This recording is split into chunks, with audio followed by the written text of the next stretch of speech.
तो आज बात करते हैं question number 11 exercise 14. In the previous lecture we have already discussed up to the question number 10. Today we have to start the question number 11. The figure is given to you. मैं एक बार question पढ़ लेता हूँ. In this figure ABCD is a quadrilateral in which AB is parallel to DC.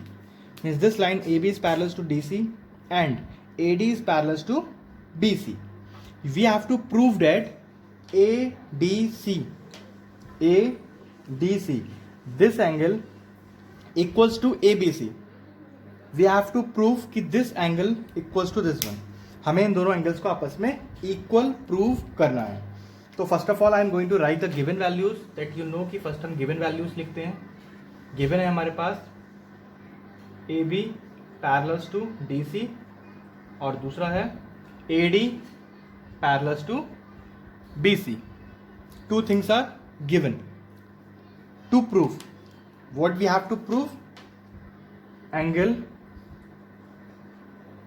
To prove में आता है जो हमें प्रूव करना है ADC equals to angle ABC. This we have to prove in this question. तो मैं अब क्या करूंगा, प्रूफ लिखूंगा. अदरवाइज मैं यहां पे लिखता कंस्ट्रक्शन. अगर इसके अलावा कोई कंस्ट्रक्शन होता है इसके अंदर. नाउ मैं इसमें क्वेश्चन की एंगल्स की नेमिंग दे देता हूं जिससे कि हमें समझने में आसानी रहे. मैंने क्या मान लिया कि ये एंगल 1 है, इसको मैंने 2 मान लिया और इसको 3 मान लिया. ठीक है. सपोज कि मुझे क्या इक्वल करना है, 1 एंड 3 को इक्वल करके लेकर आना है. अब नाउ वी नो डेट कि when two lines are parallel, जैसे ये लाइन इसके पैरेलल है, दिख रहा है आपको, जैसे ये लाइन इसके पैरेलल और ये इसके ट्रांसवर्सल. अगर मैं इसको बढ़ा दूं तो ये ट्रांसवर्सल, तो ये एंगल और ये angle both forms co interior angles. तो इनका सम 180 होता है. तो वही लिखूंगा since AD parallels to BC therefore angle 2 plus angle 3 equals to 180 degree co interior angles. ठीक है. इसको मैंने मान लिया equation number 1. Second, similarly this line, ये वाली line, this line parallels to this one और ये इसकी ट्रांसवर्सल हो गई. अगर मैं इसको एक्सटेंड कर दूं तो since AB parallels to DC therefore angle 1 plus angle 2 equals to 180 degree. The reason same co interior angle. इसको मैंने मान लिया इक्वेशन नंबर 2. अब मुझे पता है कि the sum of these two angles is 180 degree और these two angles is 180 degree. मतलब इनको ऐड करने पर भी 180 आ रहा है और इनको ऐड करने पर भी 180 आ रहा है. तो मतलब 2 3 का मतलब 180 है और 1 और 2 का मतलब 180 है. इट मीन्स ये दोनों ही आपस में इक्वल हो गए. तो दोनों इक्वेशन की हेल्प से, फ्रॉम इक्वेशन 1 एंड 2, दोनों इक्वेशन की हेल्प से ये दोनों इक्वेशन आपस में इक्वल हो गई. एंगल 1 प्लस एंगल 2, क्योंकि ये भी 180 इक्वल और ये भी 180 इक्वल, मतलब ये भी 180 और ये भी 180 है. तो दोनों आपस में 180 है, दोनों आपस में इक्वल होंगे.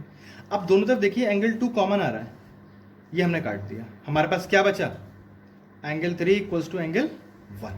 और एंगल 3 का नाम है ABC एंड एंगल 1 का नाम है, लिखेंगे और एंगल 1 का नाम है एंगल ADC. यही हमें प्रूफ करना था. तो ये हमारा क्या हो गया, प्रूफ्ड. तो इस तरीके से हम क्वेश्चन नंबर 11 को सॉल्व कर लेंगे. Now question number 12. This is a figure. मैं वो क्वेश्चन पढ़ लेता हूँ. What we have to do in this question. In this figure L line parallels to M means ये लाइन इस लाइन के पैरेलल है. Second, P parallels to Q means this line is parallels to this line. हम double arrow इसलिए कहेंगे कि double arrow के parallel है और सिंगल एरो के पैरेलल है. Find the measure of each of the following angles. Angle A, angle B, angle C और एंगल D. तो हमें चारों ही एंगल फाइंड आउट करने हैं जो उसके इंटीरियर फॉर्म हो रहे हैं. तो first of all I am going to write the given values. पहले हम गिवन लिखते हैं इसके अंदर. Given is L parallels to M and P parallels to Q. Now to prove what we have to prove in this question. अब इसमें prove नहीं है, हमें इसमें है टू फाइंड. तो हम लिखेंगे फाइंड. जब प्रूफ करना होगा तो to proof, otherwise we have to write to find, अगर हमें कोई एंगल फाइंड आउट करना होता है, angle A, angle B, angle C and angle D. If there is a construction तो मैं यहाँ पे लिखूंगा कंस्ट्रक्शन, और कोई नीड नहीं कंस्ट्रक्शन की तो बस यहीं छोड़ देंगे। इसके बाद हम लिखेंगे सोल्यूशन कि how to solve, how to find these angles. अब ध्यान से देखना, angle A is a vertically opposite angle of 65 degree, तो डायरेक्टली ए तो आ जाएगा हमारे पास। अब देखेंगे angle A equals to 65 degree, reason is vertically opposite angles. ठीक है, फर्स्ट वाला हमारा सॉल्व हो गया है। Second, angle B, and then how to find the B. अब ध्यान से देखिए, this line is parallel to this one, ये लाइन इसके पैरेलल है, और दिस इज अ ट्रांसवर्सल, तो इन दोनों का सम अगेन 180 हो जाएगा। अब देखेंगे since P parallel to Q, therefore angle A plus angle B equals to 180 degree, co interior angles. Reasons are compulsory to write. हमने A निकाल लिया है which is 65 degree plus angle B equals to 180 degree, तो angle B equals to we have to subtract 65 from 180, the result will 115 degree, तो this is angle B। Now again C find out करना है, this line is parallel to this one, और ये हमारी transversal हो गई, तो वही सेम तरीके से करेंगे। सिंस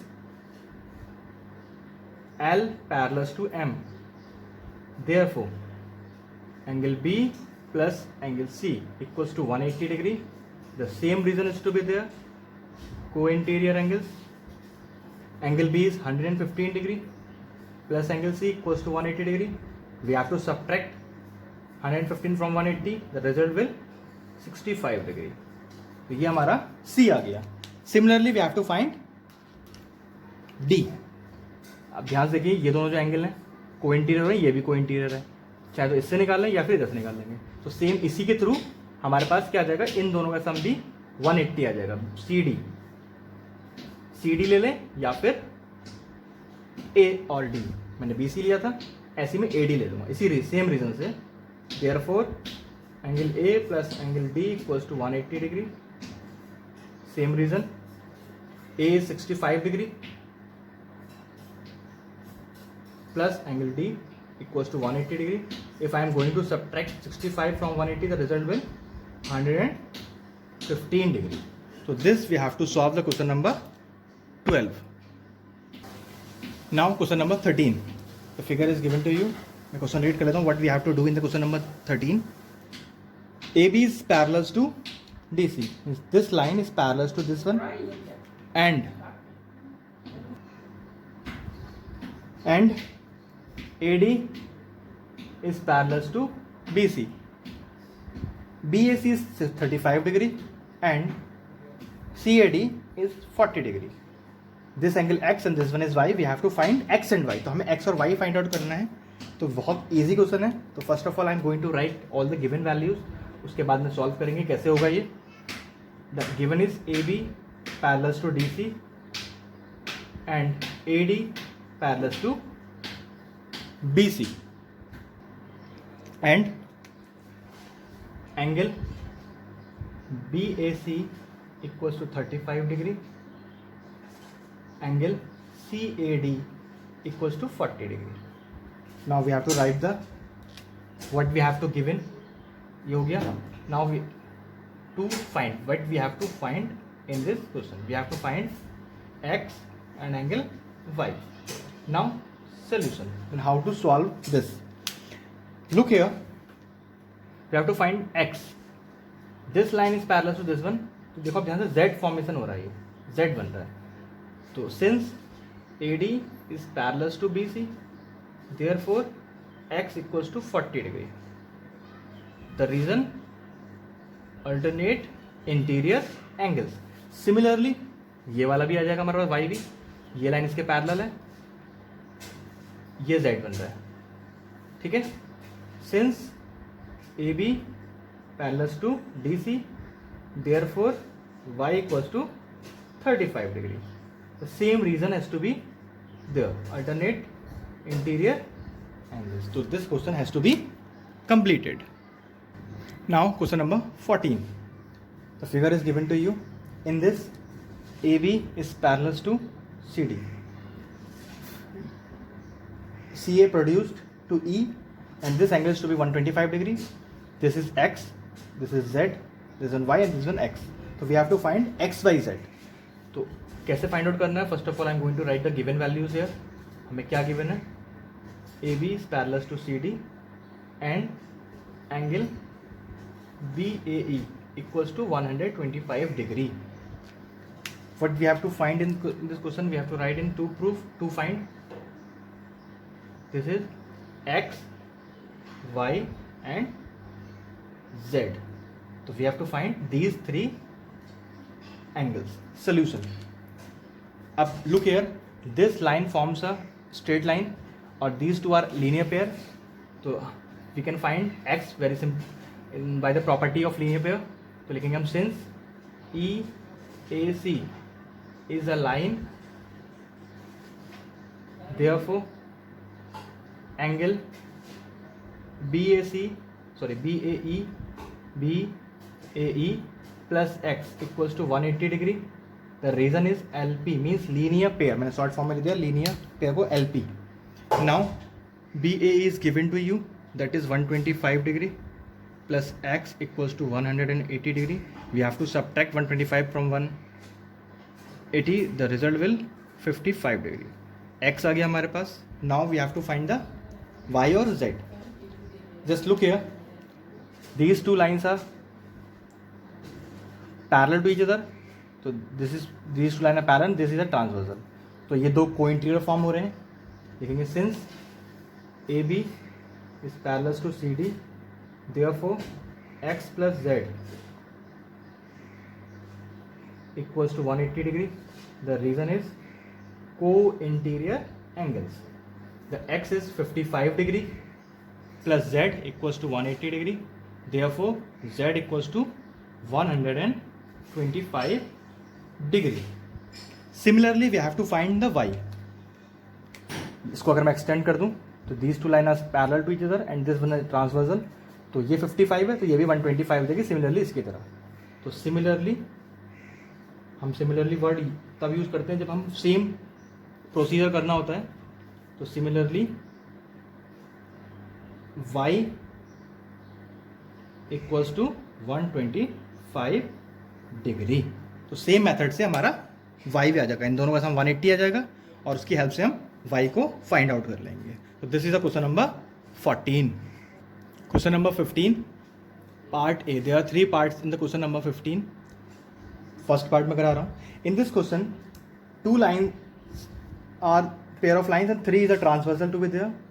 वेदर हमें जो करना है whether L parallel to M. हमें बताना है कि L लाइन M के पैरेलल है या नहीं है. आपको बताया था when the lines are parallel तो उनके एंगल्स इक्वल होते हैं या फिर कोई इंटीरियर या कोई एक्सटीरियर प्रॉपर्टी बनती है. और लाइनें पैरेलल नहीं होती हैं तो ये इक्वल नहीं होते हैं. तो लाइनें पैरेलल, एंगल्स इक्वल, लाइनें पैरेलल. तो वही वाली प्रॉपर्टी इसमें लगाऊंगा मैं कन्वर्स वाली. If the any property will applicable है तो लाइन्स पैरेलल हो जाएंगी. अब ध्यान से देखिए 40 और जो 130 है. If I am going to add co exterior angle, क्योंकि बाहर बन रहे हैं ये को एक्सटीरियर एंगल्स. मैं लिख देता हूँ सम of co-exterior angles. If the sum of these two co-exterior angles is 180 degree, then these two lines are parallel. कितनी हो जाएंगी? मतलब 40 degree plus 130 degree. The sum becomes 170 degree. तो ये 180 नहीं आया. co-exterior प्रॉपर्टी क्या होती है? The sum is 180 degree. 180 नहीं आया. It means these two lines are not parallel. लिखेंगे since sum of co-exterior angles is not equals to 180 degree. Therefore, L is not parallel to M. अगर ये co-exterior angle 180 आ जाता तो ये line आपस में पैरेलल हो जाती. 2 parts are left of this question number 15, second and third part. these two parts you have to solve it yourself at your home. Thank you.